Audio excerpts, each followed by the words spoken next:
சக்தி வெள்ளி அழகு தமிழ் கவிதை கழகத்தின் காலை வணக்கம் உங்கள் அனைவருக்கும். என் உறவுகளே, முப்போகமும் விளைச்சல் என்று இருந்தது, முழுபோகமும் விளைச்சல் என்றானது. பட்டத்திலே கிடைத்தது யாவும் இனி பட்டென்று சட்டென்று கிடைக்கும் நிலை மாறிவிட்டது. இதற்கெல்லாம் காரணங்கள் கூறுவார்கள்.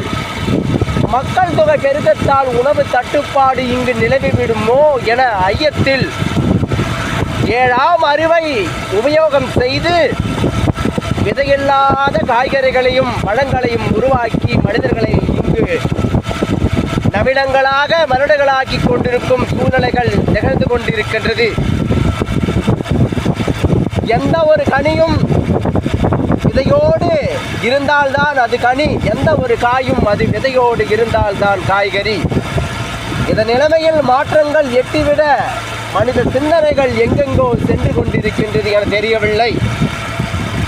வானத்திற்கு குடைதைக்கும் நிலைமை கூட இங்கு உருவாகலாம். இந்தியா முழுக்க மண்ணுக்கே வெயில் படாத நிலையை உருவாக்க பந்தல்களும் போட்டுவிடலும் என்ற நிலைமைகள் உருவாகிவிடலாம் என்ற நிலைமையில்தான் இன்றளவு தேசம் நடந்து கொண்டிருக்கின்றது. வல்லரசாக வேண்டும் வேண்டும் வேண்டும் என்பதற்காக மனிதர்களின் உணவில் மாற்றங்களை ஏற்படுத்தி கொண்டிருக்கின்றோம். நிலைமையில் இருந்து நாம் தான் மாறிக்கொள்ள வேண்டும் என் உறவுகளே.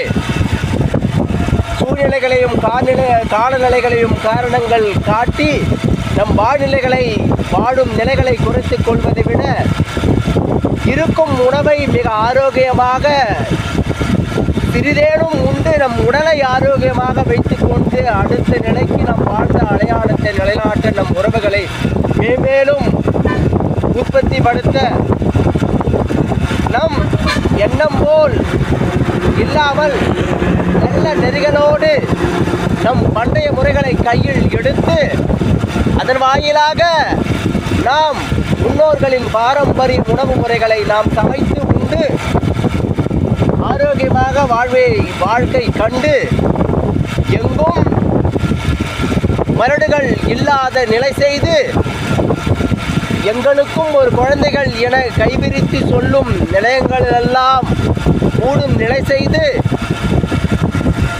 ஆண்மை எப்பொழுதும் அனைவருக்கும் மிக பெருமையான ஒன்றாக இருக்கும் நிலை செய்து உணவு கட்டுப்பாட்டில் நம் உணர்வை அடக்கி அற்புதமாக ஒரு வாழ்க்கையை வாழ்வோம் என்று இந்த பதிவின் மூலம் உறுதி கொள்வோம். வாழ்க்கை மிக அழகானது, அழகூற வாழ பழகுங்கள் என் உறவுகளே. வாழ்க்கை மிக அழகானது,